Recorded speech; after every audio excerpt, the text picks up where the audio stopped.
Hello everyone, welcome to Neurasapiens. In today's tutorial, we will look at how to add in the script letter A to a Jupyter Notebook Markdown cell using LaTeX code. So the letter A is the first letter in the modern English alphabet, which is a Latin alphabet consisting of 26 letters.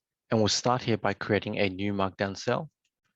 Here we'll add in script A, and we'll use the command mathscr, so \mathscr,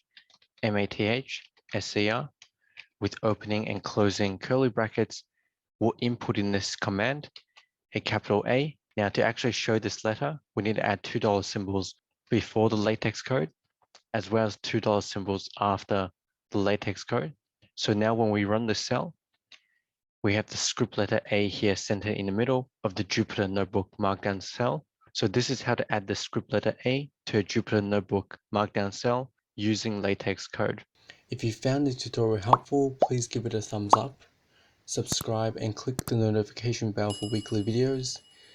Please share the video with anyone who you think would benefit from the content and comment below what topics you would like to learn. If you would like to support this channel and have the means to do so, the best way will be via my Patreon link in the description below. Happy learning and I'll see you in the next tutorial.